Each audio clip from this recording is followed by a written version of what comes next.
할렐루야!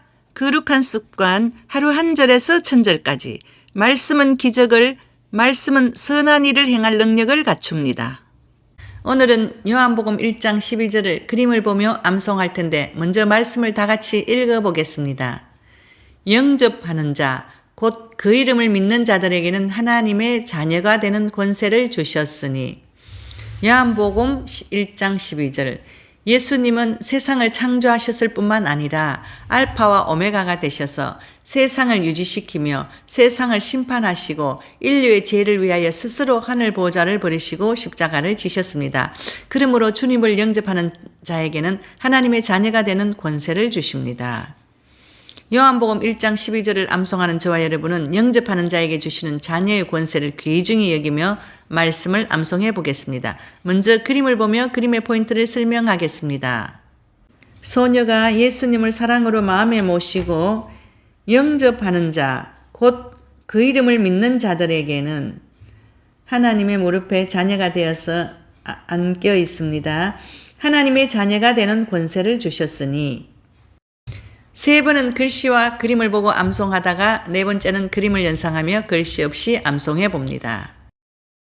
영접하는 자, 곧 그 이름을 믿는 자들에게는 하나님의 자녀가 되는 권세를 주셨으니.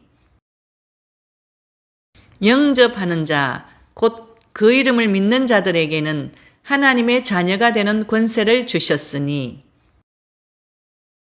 영접하는 자, 곧 그 이름을 믿는 자들에게는 하나님의 자녀가 되는 권세를 주셨으니. 영접하는 자, 곧 그 이름을 믿는 자들에게는 하나님의 자녀가 되는 권세를 주셨으니.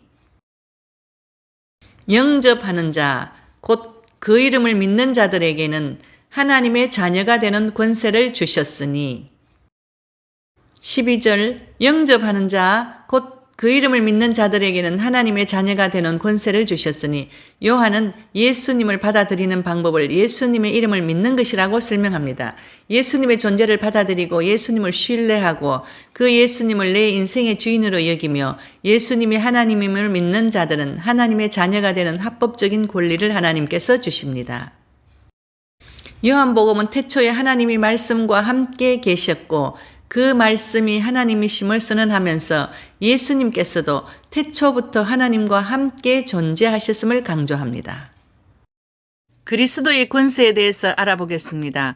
사람을 가르치십니다. 질병을 치유하십니다. 사단을 정복하십니다. 죄를 사하십니다. 성도에게 사명을 맡기십니다. 사람을 심판하십니다. 목숨을 주관하십니다. 만민을 다스리십니다. 부활하사 승리하십니다. 사망과 엄부를 다스리십니다. 사도들의 권세에 대해 알아보겠습니다. 말씀을 전파합니다. 음보의 권세가 이기지 못합니다. 죄를 범한 자를 책벌합니다. 예수 재림 시 세상을 심판합니다. 더러운 귀신을 제어합니다. 병을 치유합니다. 원수의 능력을 제어합니다. 그리스도의 보내심을 받습니다. 기사와 표적을 행합니다. 성도들을 세웁니다. 성도들을 가르칩니다. 그리스도의 이름으로 성도들에게 권면합니다. 저와 여러분은 하나님의 자녀된 권세로 하나님께 영광 올려드리는 삶을 살기를 결단하며 기도하겠습니다.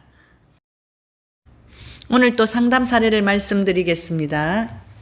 여전도사가 남편의 외도로 힘들어하며 사역을 하고 있었습니다.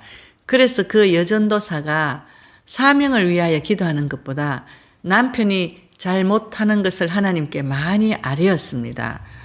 저에게 상담하러 왔을 때 하나님께서 그 여전도사에게 너는 믿음의 대학생이고 너 남편 믿음은 유치원생인데 너는 왜 매번 일러주기만 하느냐.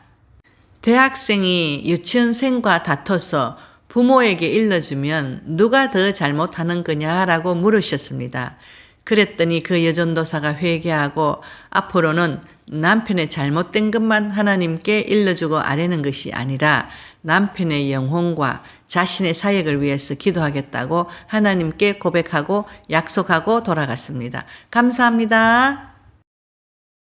치유와 기도 응답의 최고인 말씀 암송을 사랑해요. 샬롬.